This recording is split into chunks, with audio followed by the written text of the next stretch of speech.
గురూజీ 72 గంటల్లోనే ఫోన్ లోని అద్భుతమైన జ్యోతిష్య పరిష్కారం చూపిస్తారు.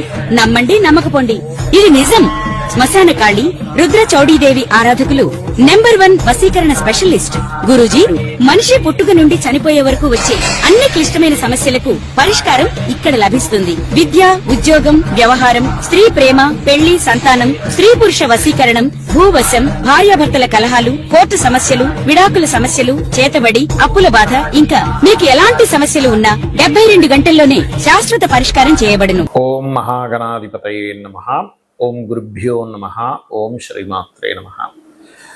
మనం ఈరోజు డబుల్ ట్రాన్సిట్ అంటే కర్మకారకుడైనటువంటి శని భగవానుడు మరియు జీవకారకుడైన గురు బలము అంటూ ఉంటాం. ఆ రెండు గ్రహాలు గనక ఒక భావం మీద గనక కాన్సన్ట్రేషన్ చేస్తే, దృష్టి గనక పడినట్లయితే ఆ భావం ఫలకృతం అవుతుంది.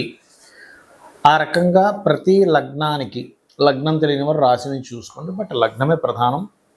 ప్రతి లగ్నానికి ఆ రెండు గ్రహాలు ఏ భావం మీద కాన్సన్ట్రేషన్ చేస్తున్నాయి. ప్రస్తుతం శని భగవానుడు మీన రాశిలో సంచరిస్తున్నాడు. అదేవిధంగా గురువు మిథునంలో ఉన్నాడు. ఈ రెండు కూడా ధనుసు రాశి నుంచి వస్తున్నాయి. కాబట్టి ప్రతి లగ్నానికి అది ఎన్నో భావం అవుతుంది. తద్వారా చూడండి, మనకి చాలా విషయాలు సెటిల్ అయ్యే ఉంటాయి లైఫ్లో. అంటే ధనం సంపాదన కానివ్వండి, లేకపోతే సంతానం పొందడం కానివ్వండి, లేనట్లయితే వివాహం అవ్వడం కానివ్వండి, జాబ్లో సెటిల్ అవ్వడం కానివ్వండి, లేనట్లయితే బిజినెస్లో సెటిల్ అవ్వడం కానివ్వండి, ఇట్లాంటి అనేకమైనటువంటివి కొన్ని గొడవలు సెటిల్మెంట్ అవ్వడం కానివ్వండి, వీటన్నిటికీ కూడా ఒక్కొక్క లగ్నానికి ఏ ఏ గ్రహాల యొక్క స్థితి ఎలా ఉంది అనేటువంటిది ఒకటి. మరియు కుజుడు కేతువు కలుస్తున్నారు. ఈ శని గురువుల యొక్క ప్రభావం అనేటువంటిది మాత్రం కంప్లీట్గా మీకు సంవత్సరం పాటు ఉంటుంది. నెక్స్ట్ ఇయర్ మే 2026 మే వరకు. కాకపోతే కుజకేతువుల యొక్క కలయిక 2 నెలల చిల్లర ఉంటుంది. కాబట్టి ఈ 2 నెలల పాటు అంటే ఆల్మోస్ట్ జూన్, జూలై, మే 15వ తేదీ నుంచి దీని ప్రభావం 20వ తేదీ నుంచి చూపిస్తుంది. కాకపోతే జూన్, జూలై నుంచి ఉండేటువంటి ప్రభావం ఏమిటి, గోచారపరంగా కూడా దేశకాలమాన పరిస్థితుల్లో కూడా ఎటువంటి ప్రభావం చూపిస్తుంది అనే విషయాలు ఇప్పుడు మనం తెలుసుకుందాం. వృషభ లగ్నము, వృషభ రాశి. అయితే ఈ ఫలితాలు చెప్తుంది నేనైనప్పటికీ కూడా చెప్పిస్తున్న సాక్షాత్ లలిత అమ్మవారిగా భావిస్తూ, వృషభం వారికి అష్టమ స్థానం మీద డబుల్ ట్రాన్సిట్ ఉంది.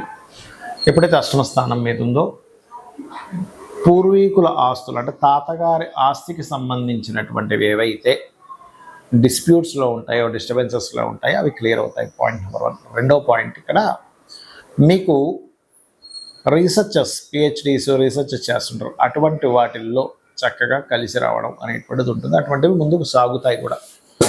అదేవిధంగా మరొక విషయం ఏంటంటే, ఇక్కడ సంతానం ఎప్పటి నుంచో పలానా ప్రాపర్టీ కొనుక్కోవాలి, లేదా సంతానానికి ఎప్పటి నుంచో కొన్ని ఆలోచనలు ఉంటాయి, పలానా కోర్స్ చేయాలని, అటువంటివి సంతానాన్ని కలుగుతుంది వృషభ లగ్నం వారికి.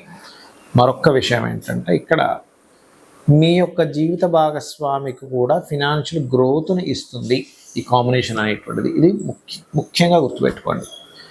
అదేవిధంగా మరొక విషయం ఏంటంటే, ఇక్కడ కాకపోతే ఉద్యోగ సంబంధించినటువంటి విషయంలో కొన్ని మార్పులు చేర్పులు కూడా ఇస్తుంది. బట్ అలా సడన్గా మారి మంచి కూడా జరుగుతుంది. అయితే ఈ శని గురువులతో పాటు కుజకేతువులు కూడా 4వ స్థానంలో ఉంటున్నారు. కాబట్టి దీన్ని పిశాచ యోగం అంటారు. కాబట్టి మీరు పర్సనల్గా ఏదైనా ప్రాపర్టీ తీసుకునేటప్పుడు, ఏదైనా కోర్సెస్ చేద్దాం అనుకున్నప్పుడు, వాహనాల మీద వెళ్ళేటప్పుడు, ముఖ్యంగా పంట పొలాలు చేసేటువంటి రైతులు, ఈ పంట పొలాల్లో చూడండి ఒక్కోసారి ఈ ఉంటాయి రకరకాల పాములు, సర్పాలు, అటువంటి విషయాల్లో కొంత జాగ్రత్త తీసుకోండి. మరియు ఇది ఒకటే కాకుండా మీరు పెస్టిసైడ్స్ అవి చల్లే విషయంలో ఒక్కోసారి నెగ్లిజెన్సీ వల్ల పురుగు పట్టడం లాంటివి కూడా చూపిస్తుంది.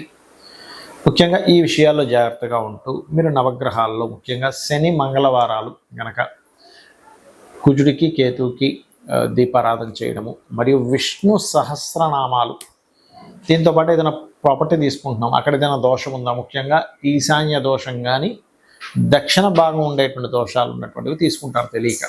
అదేవిధంగా మీ తల్లిగారికి కనుక కొద్దిగా ఏదైనా బీపీ లెవెల్స్ ఎక్కువ ఉన్నట్లయితే ఆ యొక్క విషయాల్లో కొద్దిగా కేర్గా ఉండండి. ఈ జాగ్రత్త తీసుకుంటూ ఉన్నట్లయితే అన్ని విధాలా మీకు బాగుంటుంది. ముందుగా ఈ కుజకేతువుల యొక్క ప్రభావం వేటి మీద చూపిస్తుంది, మనం గతంలో 2-3 నెలల క్రితం విశ్వవసునామ సంవత్సర ఫలితాలు చెప్పుకున్నప్పుడు కూడా చెప్పుకున్నాము. కొన్ని పార్టీల్లో చీలికలు రాబోతున్నాయని ఇప్పటికీ ఆ వీడియోలు ఉన్నాయి. 3 నెలల క్రితం 2 నెలల క్రితం చెప్పినటువంటివి.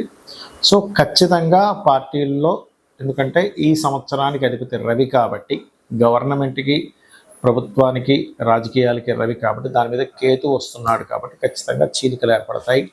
కొత్త పార్టీలు కూడా వస్తాయి, అందులో ఎటువంటి సందేహం లేదు. మీరు గుర్తుపెట్టుకోండి, కొత్త పార్టీలు స్థాపన అనేటువంటి 100% జరగనుంది. అలాగే ఈ కుజకేతువుల యొక్క ప్రభావం అనేటువంటిది ముఖ్యంగా మనకిప్పుడు పెహల్గాం దాడి తర్వాత అలర్ట్నెస్ కూడా పెరిగింది చెప్పాలంటే. అంటే ఈ తీవ్రవాదుల యొక్క ప్రభావం మొన్నటి వరకు మనకి సరిహద్దుల్లో మనం సర్జికల్ స్ట్రైక్స్ చేయడం ఇట్లాంటివి ఏర్పడితే, ఇప్పుడు ఏంటంటే కొంచెం స్లీపర్ సెల్స్ ద్వారా హైదరాబాదు, వైజాగ్, విజయవాడ అనేకమైన ప్రాంతాల్లో కాస్త జాగ్రత్తగా ఉండాలి. మరియు ఈ కుజకేతువులు సింహరాశిలో సంచరిస్తున్నాడు కాబట్టి, కేతువు ప్రత్యేకంగా మీకు ఈ ఆధ్యాత్మిక కేంద్రాల కారకుడు కాబట్టి, సింహరాశిలో కుజుడు వచ్చాడు కాబట్టి, ప్రధానంగా ఇదేంటంటే ఇక్కడ రాజకీయము ఆధ్యాత్మిక కేంద్రాలు కాబట్టి కొంతమంది రాజకీయ నాయకులకి అరెస్టులు అవ్వడం, జైలులకు వెళ్ళడం, పిఎం సీఎం లెవెల్లో ఉండేటువంటి వారు ఖచ్చితంగా ఈ సంవత్సరంలో మార్పులు చెందడం, మరియు అదేవిధంగా చూసుకున్నట్లయితే ముఖ్యంగా ప్రజలందరూ కూడా కాస్త ఈ ప్లేసెస్కి వెళ్ళినప్పుడు, ఆధ్యాత్మిక కేంద్రాలు వెళ్ళినప్పుడు కాస్త జాగ్రత్తగా ఉండండి, ముఖ్యంగా మొదటి 3 నెలలు. అయితే ఇక్కడ చాలామంది భయపడుతున్న అంశం ఏంటంటే, అప్పుడు 2019-20 లాగా ఏదైనా విపరీతంగా అన్ని లాక్డౌన్ అవుతాయి అనుకుంటున్నారు. అలా ఏం అవ్వదు. మన దేశంలో మాత్రం దాని ప్రభావం చాలా తక్కువగానే ఉంటుంది. కొద్దిగా ఏదో కేసెస్ వస్తాయి, క్లియర్ అవుతాయి, డోంట్ వరీ. ఇక మరొక విషయం ఏంటంటే, ఈ యొక్క గురుశనుల యొక్క డబుల్ ట్రాన్సిట్ ఏదైతే ఉందో మీ పర్సనల్ చార్ట్లో కనుక, ఇప్పుడు అంటే ఈ గురువు శని కనుక ఒకే భావం మీద చూస్తే ఖచ్చితంగా వాళ్ళకి లైఫ్లో దాని గురించి మంచి ఫలితాలు పొందుతారు, అందులో ఎటువంటి సందేహం లేదు. అంటే లగ్నం మీరు చూశారనుకోండి, వాళ్ళ మెచ్యూరిటీ లెవెల్స్ బ్రహ్మాండంగా పెరుగుతాయి. ధనభావం మీరు చూశారు, మీరు ఖచ్చితంగా అనుకోవచ్చు నేను జీవితంలో మంచి స్టేజ్కి, ధనపరంగా మంచి స్టేజ్కి వెళ్తానని అనుకోవచ్చు, అందులో ఎటువంటి సందేహం లేదు. అలాగే 3వ స్థానం మీరు చూశారనుకోండి, వాళ్ళకి ఖచ్చితంగా సిబ్లింగ్స్ నుంచి సహకారం ఉండడము, సిబ్లింగ్స్తో ఏమైనా చిన్న చిన్న మిస్అండర్స్టాండింగ్స్ ఉన్నా క్లియర్ అవ్వడం జరుగుతుంది. 4వ భావాన్ని కనుక ఈ డబుల్ ట్రాన్సిట్ చూసిందనుకోండి, వారికి ఖచ్చితంగా అంటే డబుల్ ట్రాన్సిట్ అయినా మీ జన్మజాతకంలో అయినా 4వ భావం మీద దృష్టి ఉంటే కనుక అప్పుడు జరిగే ఫలితం ఏమిటి అంటే 100% వాళ్ళ జీవితంలో గృహం కట్టుకుంటారు. కొంతమంది చూడండి, అయ్యో నేను అసలు గృహం కట్టుకోగలనా లేదా అని భయపడుతూ ఉంటారు. అటువంటి వారికి 4వ భావం మీద శని గురువులు ఇద్దరు చూస్తే 100% వాళ్ళకి ఎడ్యుకేషన్ మధ్యలో బ్రేక్ అయినా మళ్ళీ చదువుతారు, గృహము కట్టుకుంటారు. అది కూడా 2 గృహాలు కట్టుకునే యోగం ఉంటుంది. 5వ భావం మీద కనుక డబుల్ ట్రాన్సిట్ కానీ మీ జన్మజాతకంలో కనుక శని గురువులు చూసినట్లయితే సంతానం ఎంత ఆలస్యమైనా కలుగుతారని మనం గుర్తుపెట్టుకోవచ్చు. 6వ భావం మీద కనుకుంటే ధర్మంగా వాళ్ళ జీవితాన్ని సాగిస్తారు. అదేవిధంగా శత్రువుపై జయం కూడా లభిస్తుంది, శత్రువు లేకుండా కూడా బ్రతుకుతారు. 7వ భావం మీద కనుక కలిగితే అంటే 7th హౌస్ మీద కనుక లగ్నం నుంచి జరిగితే చాలామంది చూడండి, అయ్యో వివాహం అవుతుందా కాదా అని బాధపడుతుంటారు. అలాంటప్పుడు మీకు ఖచ్చితంగా వివాహమే తీరుతుంది. అదేవిధంగా 8వం మీద అయితే దీర్ఘాయుద్ధాయాన్ని, భాగ్యస్థానం మీద అయితే బ్యాంక్ బ్యాలెన్స్ని పెంచడం, హైయర్ ఎడ్యుకేషన్కి 10వ స్థానం అయితే టీచింగ్ లైన్స్లోని, ట్రైనింగ్, కన్సల్టెన్సీ లైన్స్లోకి వెళ్ళి సెటిల్ అవ్వడము, అదేవిధంగా మంచి గురువుగా పేరు తెచ్చుకోవడం, ధార్మికమైనటువంటి జీవితాన్ని గడపడము. 11వ భావం మీద అయితే బిజినెస్లో ఒక్కసారి కాకపోతే ఒకసారైనా ఖచ్చితంగా సక్సెస్ అయి చూపించడము. 12వ స్థానం మీద కనుక డబుల్ ట్రాన్సిట్ ఉన్నట్లయితే ఎవరికైనా కానీ వారు 100% విదేశాలకు వెళ్ళడము, విదేశాల్లో ఉద్యోగం చేయడం జరుగుతుంది. అయితే ఇక్కడ సమ్ టైమ్స్ కొన్ని లగ్నాలకు గురువు శుభుడు అయితే కొన్నిటికి శని శుభుడు అవుతాడు. అలాంటప్పుడు ఒక్కోసారి గురువు బాగా యోగిస్తే ఒక్కోసారి శని యోగించినప్పుడు, శని కనుక మీకు పాప అయ్యాడు, పాప స్థానాల్లో ఉన్నప్పుడు శనగలు దానంగా ఇవ్వండి. శని అయితే కనుక నువ్వులు దానంగా ఇవ్వండి, గురువు అయితే శనగలు దానంగా ఇవ్వండి. ఇలా దానం చేయిస్తూ కాలభైరవ అష్టకము, దక్షిణామూర్తి ఆరాధన కనుక చేసినట్లయితే మీకు డబుల్ ట్రాన్సిట్ యొక్క ఫలితం కూడా పరిపూర్ణంగా వస్తుంది, ఆనందదాయకంగా ఉంటారు. మరియు ఆ లలితాంబిక అమ్మవారి యొక్క అనుగ్రహం మీకు పరిపూర్ణంగా కలగాలని మనస్ఫూర్తిగా మరోసారి కోరుకుంటూ శ్రీమాత్రే నమః.